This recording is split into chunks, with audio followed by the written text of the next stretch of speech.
Well, Christopher, being a young black male from the inner city, from Newark, New Jersey, I remember, hearing about the incident on Facebook and watching the video, and being very moved, emotionally. Uh, it definitely hit home.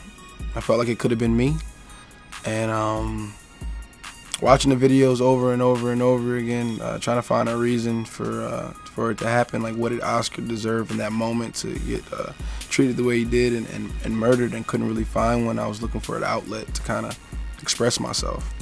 So, 4 years later, when the opportunity came along for me to play Oscar Grant III, I jumped at it, and I felt like it was I felt a certain sense of responsibility to play the role. So.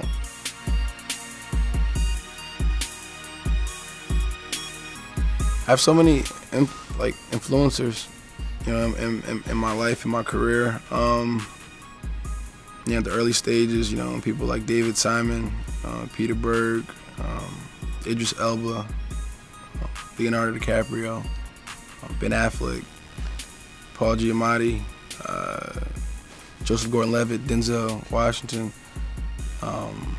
Will Smith. The list goes on, between actor and producer, and both sides of the camera. Definitely inspires me. I'm an actor. I want to produce. I want to write. I want to create. So there's so many different inspirations, especially music too. Definitely plays a big role in my motivation and what keeps me going. On the creative side. So it's a whole bunch of different things.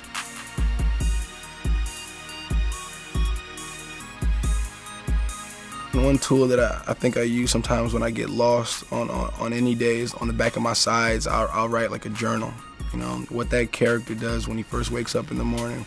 And I would write out up until that point, up until that scene that I'm getting ready to shoot.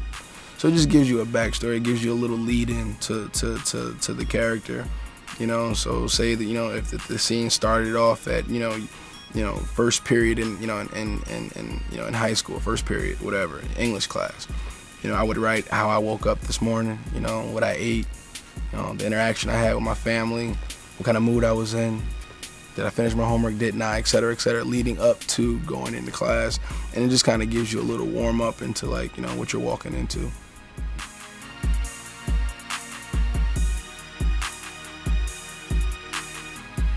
Well, Mr. Ventura, run the other way. No, just joking. Any advice? I would definitely explain all the lows, all the downside of acting and being in the entertainment industry before I would encourage anybody to to try to pursue it, just so you know exactly what you're getting yourself into. A lot of people see the glitter and the gold and the attention and the limelight and all the accolades that you get from being an actor or actress, but just really letting you know what you're getting yourself into. It's a lot of ups and downs, and you gotta be prepared for that. And after knowing all the the downside, and you still want to move forward, and you still think it's something for you, then I would full-fledged say continue to follow your dreams. Don't let anybody tell you no. Don't let anybody defer you in either direction if you think you're doing what you're supposed to do. And continue to work hard. I think do your homework. If you go to bed at night knowing you worked harder than everybody else, then that's something that you can hang your hat on at the end of the day.